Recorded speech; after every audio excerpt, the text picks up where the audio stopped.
Bagaimana? Sehat? Puji Tuhan pasti sehat ya. Bagaimana yang di Balikpapan? Modal? Samarinda? Mari kita siapkan hati kita untuk memuji Tuhan di acara ibadah kita hari ini sekolah minggu GKPS Resort Kalimantan Timur di minggu ketiga setelah Trinitatis. Mari adik-adik, siapkan hati dan pikirannya untuk beribadah. Di dalam nama Allah Bapa dan Tuhan Yesus Kristus serta Roh Kudus, pencipta langit dan bumi. Amin. Hendaklah perkataan Kristus diam dengan segala kekayaannya di antara kamu, sehingga kamu dengan segala hikmat mengajar dan menegur seorang akan yang lain, dan sambil menyanyikan mazmur dan puji-pujian dan nyanyian rohani, kamu mengucap syukur kepada Allah di dalam hatimu. Haleluya. Marilah kita berdoa. Ya Tuhan Allah yang Maha Esa, Allah yang telah menyatakan diri dalam sejarah sebagai Allah Tritunggal, puji syukur kami naikkan ke hadirat-Mu, karena oleh kasih karunia-Mu di dalam Yesus Kristus telah memanggil kami ke dalam persekutuan dengan Engkau melalui baptisan kudus. Hadapkanlah wajah-Mu ke tengah-tengah persekutuan ini, agar kami memperoleh semangat baru, sehingga dengan keyakinan yang teguh tanpa rasa takut, kami menapaki hari-hari kami. Terima kasih ya Allah Bapa Pencipta, dan kepadamu Yesus Kristus Juru Selamat kami, dan kepada Roh Kudus penuntun kami, yang empunya kuasa di surga, di atas bumi. Amin. Adik-adik semuanya, sekarang mari persiapkan hati dan pikirannya dengan semangatnya untuk bernyanyi memuji Tuhan dengan lagu kita Mata Tuhan Melihat.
Titah ke-8, jangan mencuri.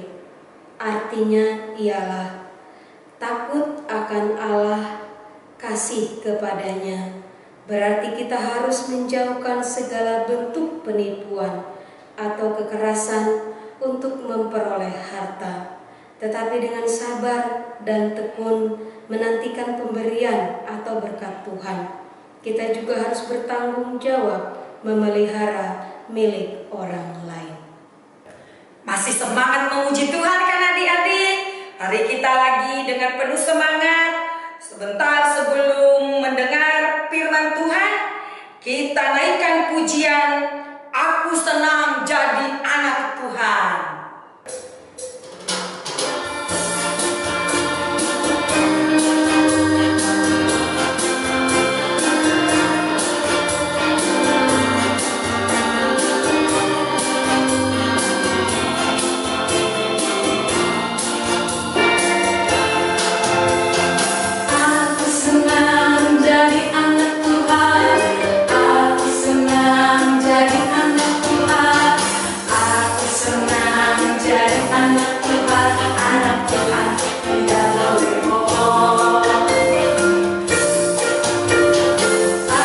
Senang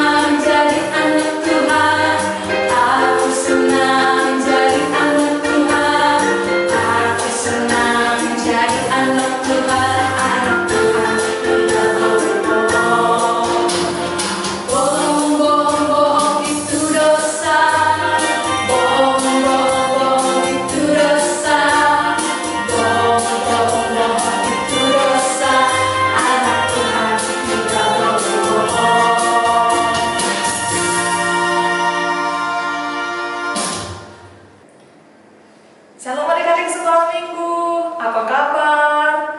Kakak berharap semua adik-adik sekolah minggu kabarnya itu luar biasa, sehat, dahsyat, yes.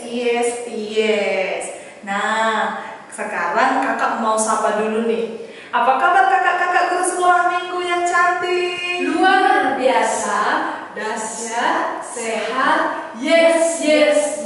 Semua sehat-sehat ya, semua dalam keadaan ceria, semua dalam keadaan bahagia. Nah, kita akan mendengarkan firman Tuhan. Sebelum kita mendengarkan firman Tuhan, kita undang Roh Kudus bekerja mengajari kita untuk menuntun kita mengerti firman Tuhan. Sebelum kita berdoakan lipat tangan tuh. Nah, jadi sebelum kita berdoa, kita angkat tangan kita. Mana tangannya coba? Yoi. Tangannya ada berapa tuh Kak? Ada dua ya. Nah, kita bernyanyi tanganku ada dua. Tanganku ada dua. Mana jarinya? 5 jari. Terus diapain? Ku lipat jadi satu. Lalu aku berdoa. Kita berdoa. Terima kasih Tuhan Yesus untuk kebaikan-Mu. Kami akan mendengarkan firman Tuhan. Biarlah damai sejahtera Tuhan yang menguasai hati dan pikiran kami. Roh Kudus Tuhan yang mengajari kami, agar kami boleh menerima firman Tuhan, mengerti firman Tuhan. Dan biarlah Roh Kudus Tuhan yang menjaga kami, menuntun kami, senantiasa bentengi kami, agar kami senantiasa dalam keadaan segar, agar kami senantiasa konsentrasi mendengarkan firman Tuhan. Terima kasih Bapa, dalam nama Yesus kami berdoa, berfirmanlah Tuhan. Amin. Adik-adik sekolah minggu, firman Tuhan pada hari ini diambil dari Matius 5 ayat 37. Nah, semua udah pegang Alkitab kan? Semua udah buka Alkitabnya? Mari kita buka Matius 5 ayat 37. Kakak pendeta akan bacakan ya. Mari kita baca Alkitab kita dan kita ikuti dalam hati. Demikian firman Tuhan yang tertulis dalam Matius 5 ayat 37. Jika ya, hendaklah kamu katakan iya. Jika tidak, hendaklah kamu katakan tidak.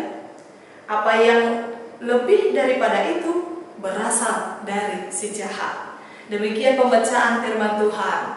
Adik-adik sekolah minggu, nah, siapa di sini yang pernah berbohong? Dia berbohong karena takut dimarahi orang tuanya. Siapa di sini yang pernah mencontek? Wah, dia tidak jujur ketika ujian. Nah, adik-adik sekolah minggu, nah, ada dalam firman Tuhan ini mau ditegaskan tentang kehidupan anak-anak Tuhan. Yesus pernah berkhotbah di bukit. Ketika dia berkhotbah di bukit, dia mau mengajarkan tentang kehidupan sehari-hari. Bagaimana anak-anak sekolah minggu harus hidup, bagaimana harus berbuat, bagaimana harus bertindak. Nah, adik-adik sekolah minggu dikatakan dalam firman Tuhan, jikalau ya, katakan iya. Jikalau tidak, katakan tidak. Ayo, siapa yang tahu apa itu pengertian jujur? Anak sekolah minggu tentu harus jadi anak yang jujur dong. Siapa tahu apa pengertian jujur? Jujur itu berarti tidak bohong. Jujur itu mengatakan yang sebenarnya. Kalau salah, dia katakan salah. Kalau benar, dia katakan benar. Nah, ayo adik-adik kelas kecil, adik-adik yang masih balita, nah, adik-adik yang TK, siapa di sini yang pernah bohong sama mama, sama papanya? Dia nih ngompol. Contoh anak-anak yang bohong ya, dia ngompol. Terus mamanya nanya, kamu ngompol? Enggak, aku enggak ngompol. Nah, karena dia takut ketahuan, dia ganti langsung bajunya. Dia ganti langsung bajunya ke kamar mandi, karena dia takut ketahuan ngompol. Ternyata ketika mamanya ke kamar mandi, dia lihat baju yang kotor. Ternyata sudah bau ngompol. Nah, ketahuan kan bohongnya. Nah, adik-adik, anak Tuhan itu tidak boleh berbohong. Anak Tuhan itu harus jujur. Ada nih adik-adik sekolah minggu ada yang pernah makan obat karena dia sakit, kemudian dia disuruh makan obat. Atau orang tuanya nyuruh dia minum susu, karena dia nggak suka, kemudian dia buang tuh susunya, dia buang obatnya. Terus mamanya datang, udah habis susunya nak, dia dibilang dia, udah mak, ternyata dia buang keluar, dia buang ke wastafel. Nah, itu bukan ciri-ciri anak Tuhan, karena dia sudah berbohong. Tadi kan ada lagu sekolah minggu yang mengatakan bohong itu dosa. Anak Tuhan tak boleh bohong. Nah, jadi adik-adik, maka dikatakan dalam firman Tuhan hari ini kita harus berani jujur. Ya, adik-adik sekolah minggu harus berani jujur. Jujur kepada orang tua, jujur kepada guru, jujur kepada teman-teman. Ya, kalau salah, katakan salah. Harus berani jujur mengakui kesalahan. Karena selain daripada itu berasal dari si jahat. Adik-adik sekolah minggu, ternyata kalau kita berbicara bohong, itu suara-suara dari iblis. Iblis bertanduk. Siapa di sini yang mau jadi anak iblis? Gak ada, kakak pendeta juga gak mau ya. Nah, siapa mau jadi anak Tuhan? Nah, kakak pendeta juga mau ya. Nah, kalau mau jadi anak Tuhan, kita harus berani mengakui kesalahan, harus berani mengakui kekurangan. Jujur saja, walaupun harus dimarahi, kita harus berani jujur mengatakan yang sebenarnya. Nah, adik-adik remaja, adik-adik kelas besar, nah dalam firman Tuhan hari ini dikatakan kepada kita, terkhusus kepada mungkin adik-adik remaja, adik-adik kelas besar, bahwa dengan mengatakan kejujuran, kita akan merasakan kedamaian. Pernah kan? Adik-adik siapa yang di sini yang pernah kemudian berbohong, tidak jujur, akhirnya dia takut untuk pulang ke rumah juga dia takut. Untuk melihat orang tuanya juga dia takut. Ada sebuah cerita tentang kehidupan murid Tuhan Yesus. Murid Tuhan Yesus ada yang pernah tidak mengatakan yang sebenarnya. Dia tidak J-U-J-U-R. Dia tidak jujur. Kenapa? Karena dia takut diancam orang-orang banyak. Siapa tahu nama murid Tuhan Yesus yang menyangkal Yesus 3 kali. Ayo, siapa? Simon Petrus. Ketika Simon Petrus ditanya, kamu kenal nggak itu yang disalibkan? Kemudian dari balik tembok dia berkata, saya tidak kenal, saya tidak kenal. Dia tidak berkata yang sebenarnya. Sampai 3 kali Simon Petrus ditanya, dia tetap berbohong. Adik-adik, Simon Petrus tidak tenang dalam hidupnya. Jantungnya dak-dik-duah, dak-dik-duah. Jantungnya berdetak lebih kencang. Dia tidak nyaman. Pernah ya pengalaman ya, kalau adik-adik berbohong sama orang tua, mau ketemu orang tua, jantungnya itu dak-dik-duah, dak-dik-duah, tidak tenang. Kalau berbohong sama teman, ketika dia mau bertemu sama temannya, dia tidak nyaman, dia tidak tenang, karena takut ketahuan bohong. Nah, maka ketika kita menjadi anak yang jujur, kita akan merasakan kedamaian. Kita akan merasa tenang, kita akan merasa sejahtera. Tidak ada yang perlu ditakutkan lagi. Nah, adik-adik, mau apapun konsekuensinya, apapun resikonya, beranilah jujur. Kalau adik-adik melakukan kesalahan, beranilah jujur. Meskipun mungkin harus diperhadapkan dengan marah, hukuman, tapi setelah itu, segala kesalahan itu diampuni. Beranilah jujur. Itu menjadi ciri-ciri anak Tuhan ya. Nah, Yesus juga senantiasa jujur dalam kehidupannya. Ketika Yesus merasakan takut, ketika dia mau disalibkan, dia jujur, dia bilang, aku takut. Ketika orang salah, Yesus berani dengan jujur mengatakan, kamu salah. Nah, maka adik-adik, selamat menjadi anak-anak yang jujur. Karena ternyata ketika kita melakukan kebohongan, itu pekerjaan iblis. Dan orang berbohong itu, setelah dia berbohong, kebiasaan berbohong, maka dia akan menjadi penipu. Setelah dia terbiasa menipu, maka dia akan menjadi seorang koruptor yang memakan uang orang banyak. Oh, ada kan penipu-penipu itu? Itu karena kebiasaan berbohong. Sekali berbohong, lewat. 2 kali berbohong, lewat. Akhirnya terbiasa. Sehingga dia bisa menjadi penipu ulung. Tapi ingat, sepandai-pandai tupai melompat, sekali akan jatuh juga. Sepandai-pandai kita berbohong, maka pasti akan ketahuan juga. Dan mata Tuhan melihat, kita bisa membohongi orang lain, kita bisa membohongi diri kita sendiri, tapi kita tidak bisa membohongi Tuhan. Mata Tuhan melihat apa yang ada dalam hati kita, apa yang kita bicarakan, apa yang kita lakukan.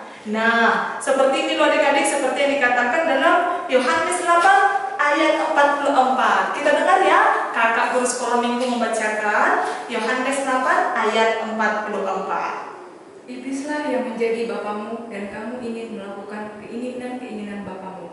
Ia adalah pembunuh manusia sejak semula dan tidak hidup dalam kebenaran, sebab di dalam dia tidak ada kebenaran. Apabila ia berkata dusta, ia berkata atas kehendaknya sendiri, sebab ia adalah pendusta dan bapa segala dusta.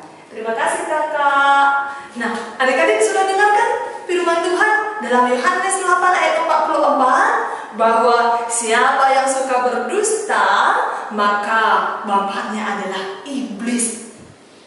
Padahal kita kan anak-anak Tuhan.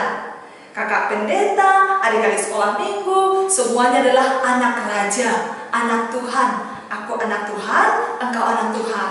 Berarti kalau kita anak Tuhan, maka kita akan berbicara yang jujur, berbicara yang benar, tidak suka berdusta. Karena siapa yang suka berbicara dusta, dalam Yohanes 8 ayat 44, dia anak iblis. Iblis jadi bapaknya. Karena iblis adalah bapak dari segala pendusta. Wih, kakak pendeta gak mau jadi anak iblis, seram. Tempatnya di neraka. Nah, jadi adik-adik, kalau mau hidupnya tentram, kalau mau hidupnya diberkati, jadi anak baik, jadilah anak Tuhan. Anak Tuhan itu berbicara jujur. Nah, maka adik-adik selamat menjadi anak hebat. Jujur itu hebat. Jujur itu luar biasa. Jujur itu baik. Maka selamat menjadi anak jujur, selamat menjadi anak Tuhan. Nah, ada nih kakak baca di dalam buku Aku Gereja, ada pantun nih untuk anak-anak yang baik, anak-anak yang jujur. Nah, dikatakan di sana, pakai baju warna putih. Baju putih kesayangan putri, cakep ya. Jujur itu harus dilatih setiap hari. Nah, jadi dari sekolah minggu selamat jujur setiap hari, karena jujur itu adalah gambaran anak Tuhan. Amin.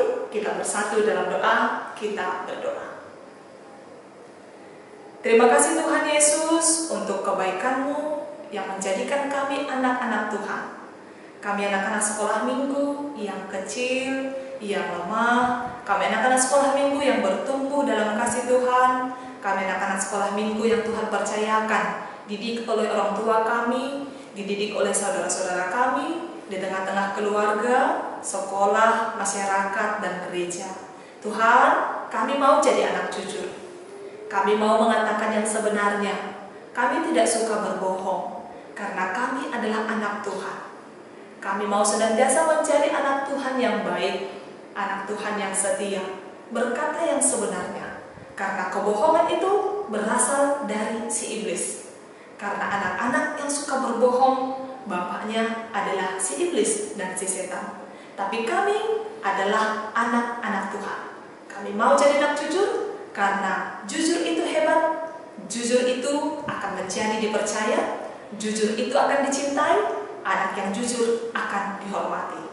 Terima kasih Tuhan Yesus. Biarlah Roh Kudus Tuhan senantiasa membantu kami, menuntun kami untuk menjadi anak yang jujur. Dalam nama Yesus Kristus kami berdoa dan mengucap syukur.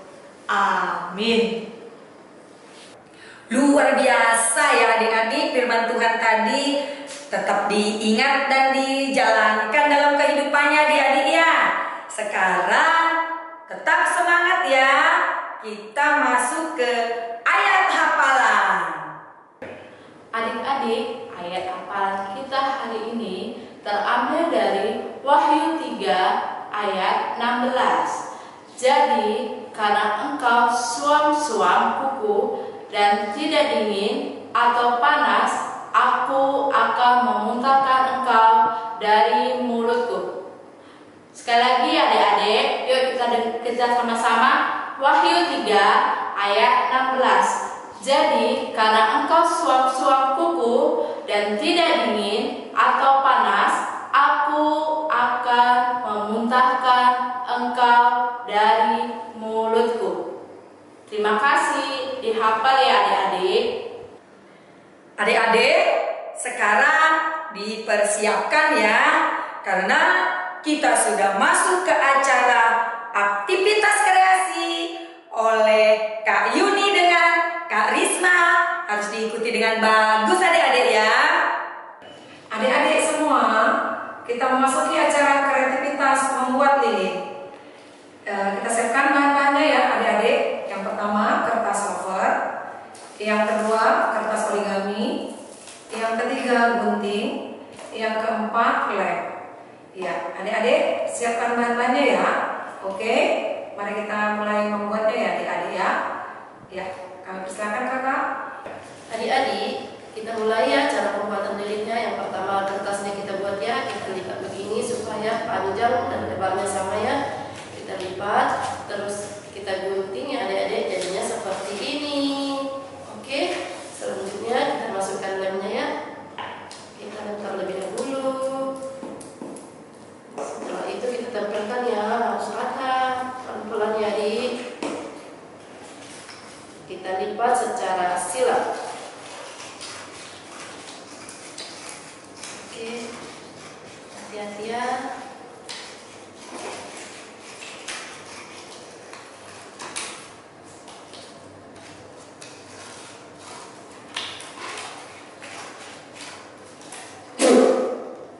Oke, berhubung karena lipatannya kelebihan, jadi kita gunting supaya dia rata. Usahakan jangan berlebih ya adik-adik. Oke, setelah itu kita lem kembali, lalu kita tempelkan, lalu kita buka seperti ini. Karena ini masih kekecilan, karena kertas kakak pendek, jadi kita harus ambil dua bagian lagi. Kita lakukan seperti pertamanya, dan hasilnya seperti ini. Oke, setelah itu kita lem kembali ya. Kita tempelkan lagi supaya lilinnya nggak tinggi ya. Oke, selanjutnya kita bikin gambar api. Kita ambil kertas origami yang warna orange ya, karena apinya warna merah gitu ya. Orange. Ini kita gunting dan jadilah seperti ini. Setelah ini kita lipat seperti ini. Kita lipat. Jangan lupa pakai spidol ya, ganti sumbu. Dan kita buat satu lagi yang warna biru ya, jadinya kita gunting, jadinya seperti ini. Dan kita tempel. Tempel di tengah ya. Setelah seperti ini, kita ulang kembali. Kita masukkan ke sini. Di tengah ya adik-adik.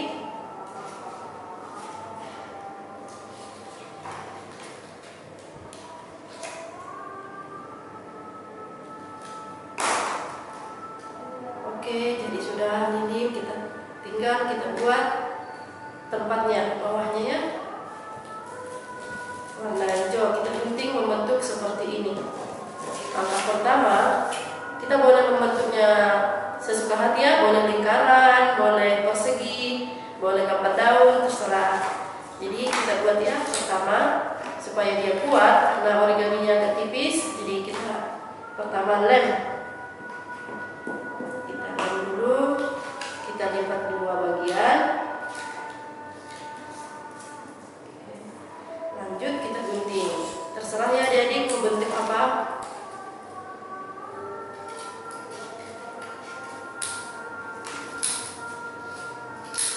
Oke, jadilah seperti ini. Dan sebelum ditempelkan ke lilinnya, jangan lupa tulis nama ya adik-adik. Tulis nama misalnya seperti kakak ya, Yuni. Terus di sampingnya lagi, aku harus jujur. Setelah itu, mari kita lem lagi ini adik-adik. Setelah kita lem, kita tempelkan dia di tengah. Kita tekan supaya dia menyatu. Dan jadilah seperti ini. Inilah lilin kita. Artinya lilin adalah penerangan, menerangi di dalam kegelapan. Nah adik-adik, kita harus bisa seperti lilinnya yang rela habis demi menerangi kegelapannya. Oke adik-adik, jadinya seperti ini lilinnya ya. Jangan lupa adik-adik difoto dari rumah, lalu kirim ke guru-guru sekolah minggu. Dadah! Teman-teman, mari kita bersatu di dalam doa. Ya Allah, ya Tuhan kami yang menganugerahkan hidup, kekuatan, dan kesehatan bagi kami anak-anak-Mu. Kami bersyukur ya Tuhan Allah, karena kami diperkenankan lagi untuk beribadah bersama teman-teman kami untuk memuji dan memuliakan akan kebesaran nama-Mu. Kami juga bersyukur ya Tuhan atas kelulusan yang telah Engkau berikan kepada kami. Kami senantiasa boleh dikelilingi oleh berbagai berkat yang sudah kami peroleh ya Tuhan. Kiranya Engkau yang senantiasa melindungi kami, Engkau yang selalu berikan kami kesehatan, terkhusus untuk orang tua, guru-guru kami, dan teman-teman kami dimanapun mereka berada. Untuk mereka yang sakit dan yang terinfeksi ya Tuhan, sembuhkanlah dan tolonglah berikanlah kekuatan untuk tubuh dan roh mereka. Kendalikanlah penyebaran penyakit ini ya Tuhan, agar penyakit ini cepat berlalu dan kami dapat kembali beribadah di gereja. Amin. Nah, adik-adik sekolah minggu, sekarang kita akan mengumpulkan persembahan kita. Ayo, ditunjukkan persembahannya ya.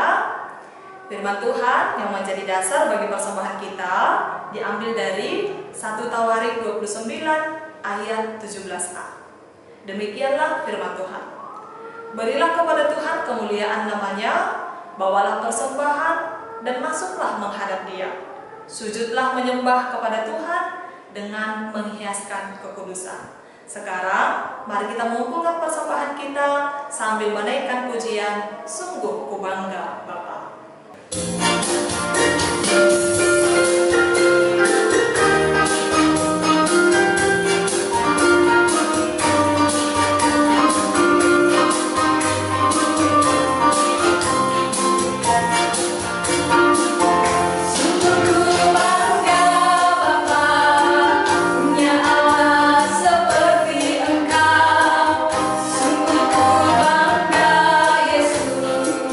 Atas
Maria, kita berdoa.